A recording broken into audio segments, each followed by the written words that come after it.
तृतीया विभक्ति स्वतंत्रः कर्ता। कर्तृ संज्ञा करने के कारण संज्ञा सूत्र है स्वतंत्रः। इसमें प्रथमा एक वचनम, कर्ता में प्रथमा एक वचन, कारके क्रियायाम, कारके क्रियायाम स्वातंत्र्येण विवक्षितो अर्थः कर्ता स्यात्।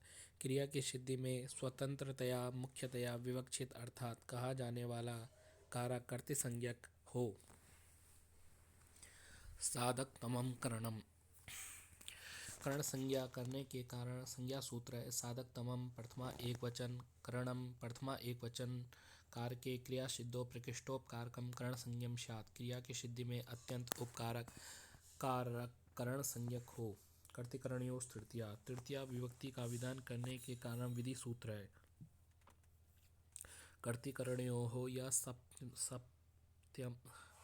सप्तमी अंत पद है।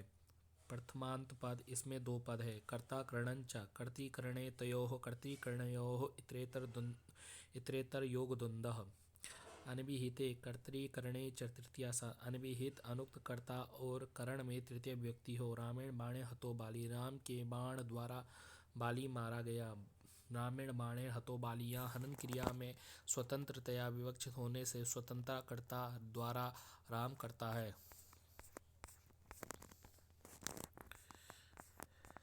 इसी प्रकार हनन क्रिया में प्रकृष्टोपकारक होने से साधकतमं करणम से बाण करण है। कर्ता और करण यहाँ दोनों अनभिहित या अनुक्त है, अर्थात किसी से कहे नहीं गए। हता में एकता प्रत्यय तयोरेव कृत्य इक्ता खलर्थाः के अनुसार कर्म में आया है, अतः कर्म उक्त है। कर्ता और करण दोनों अनुक्त। इन अनुक्तों में कर्तृकरणयोः तृतीया सूत्र से तृतीया व्यक्ति हो जाती है। रामेण बाणेन हतो बाली। जब कर्ता और करण उक्त होंगे तो उसमें तृतीया न होकर प्रातिपदिकार्थ मात्र में प्रथमा विभक्ति ही होगी। सायुक्ते प्रधाने। तृतीय विभक्ति का विधान करने के कारण विधि सूत्र सायुक्ते अप्रधाने। इस सूत्र में दो पद है। तृतीया समास सह शब्देन युक्तम सयुक्तम तस्मिन् सयुक्ते तृतीया तत्पुरुषा न प्रधानम अप्रधानम तस्मिन् अप्रधाने नये तत्पुरुषा। सार्थेन युक्ते प्रधाने तृतीया स्यात्। पुत्रेण सागता पिता शार्दम शाकम समम योगेऽपि तृतीया स्यात्। सह तथा सह के पर्यायवाची साकम सार्धम समम आदि के योग में अप्रधान में तृतीया विभक्ति होती है।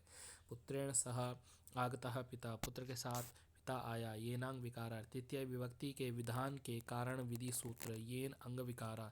तृतीया कर्तृकरणयोः तृतीया सूत्र से येन विकृतेन अंगेन अंगिनः विकारा लक्ष्यते तस्मात् विकृतांगवाचकात् शब्दार्थ तृतीया विभक्ति भवति।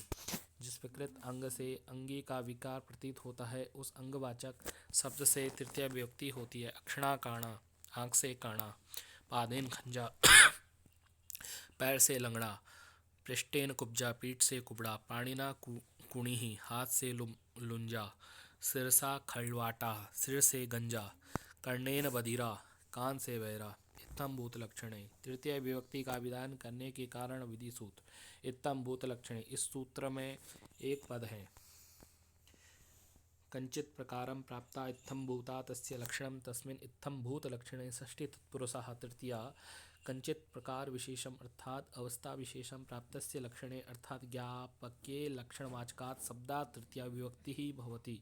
प्रकार विशेष को प्राप्त किए ज्ञापक में तृतीया विभक्ति होती है, अर्थात चिन्ह से कोई व्यक्ति ज्ञापित हो उस चिन्ह विशेष में तृतीय विभक्ति होती है। जटा भी तापता, जटाओं से तपस्वी जान पड़ता है।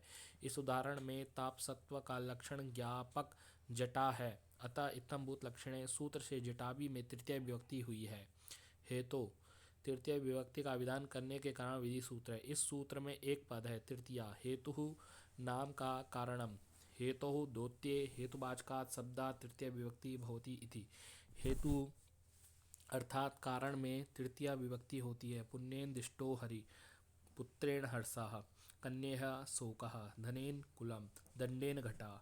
हेतु और करण में यह भेद होता है कि करण केवल क्रिया का साधक होता है, परंतु हेतु द्रव्य गुण और क्रिया का भी साधक हो सकता है। इसके अतिरिक्त करण सदा व्यापार युक्त होता है, परंतु हेतु व्यापार रहित या व्यापार सहित दोनों प्रकार का हो सकता है।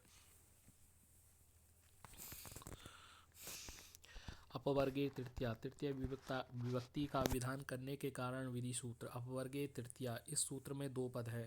काला धुनो अत्यंत संयोगे। अपवर्ग नाम फल प्राप्ति गुण क्रिया द्रव्य सह काला धुनो निरंतर संयोगे फल प्राप्तो सत्याम।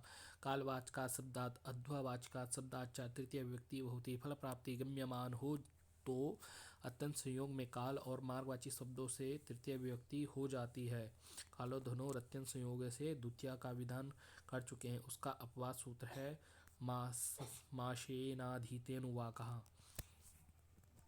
महीने भर में अनुवाक पढ़ लिया। कालवाचक का उदाहरण अनुना अनुवाका। कालवाचक का उदाहरण है अन्हा अनुवाकः अधीता। मारवाचक का उदाहरण क्रोसेन अनुवाका अधीता।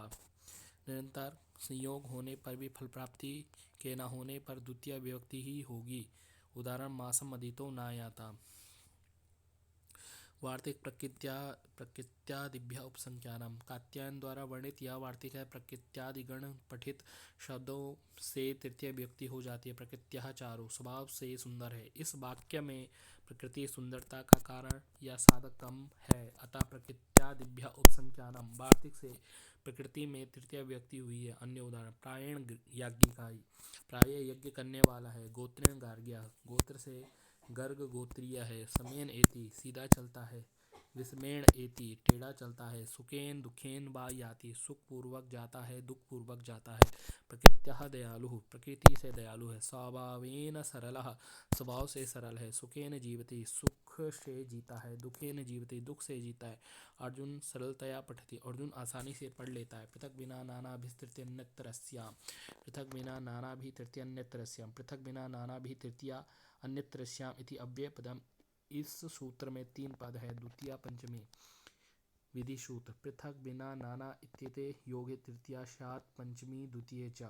पृथक बिना और नाना इस तीन अव्यय पदों के योग में तृतीय विभक्ति होती है। पक्ष में पंचमी और द्वितीय विभक्ति भी होती है। नाना शब्द अनेकार्थक है, लेकिन यहाँ बिना के अर्थ में प्रयुक्त है। पृथक रामेण रामात रामम वा, राम से अलग। पृथक बिना नाना, पृथक बिना नानाभिस्तृत्यन्यतरस्याम् सूत्र से तृतीया पंचमी और द्वितीय होकर रामेण रामत रामम बना। बिना रामेण रामत रामम वा, राम के बिना। नाना रामेण रामात रामम वा, राम के बिना।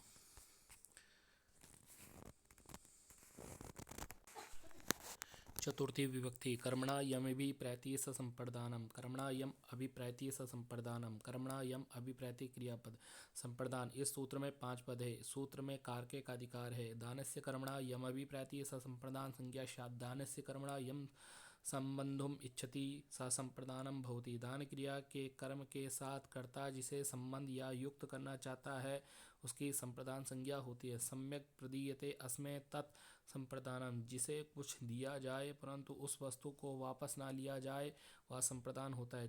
चतुर्थी संप्रदाने।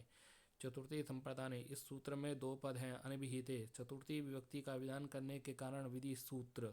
यत् संप्रदानम भवति तस्मात् संप्रदानात् चतुर्थी विभक्ति भवति। अनभिहित, अनुक्त संप्रदान में चतुर्थी विभक्ति होती है। जहाँ संप्रदान संज्ञा होती है वहाँ संप्रदान होने के कारण चतुर्थी संप्रदाने से चतुर्थी विभक्ति होती है। विप्राय गाम ददाति, ब्राह्मण को गाय देता है। यहाँ दान क्रिया का कर्म गाय है। इस कर्म के द्वारा विप्र को अपनी ओर संबंध करना चाहता है, अतः विप्र की कर्मणा यमभिप्रैति संप्रदान से संप्रदान संज्ञा और चतुर्थी संप्रदाने से चतुर्थी व्यक्ति होती है। महत्वपूर्ण तथ्य, यहाँ ददाति में लट, अबे यार स्विच ऑफ हो गया मोबाइल।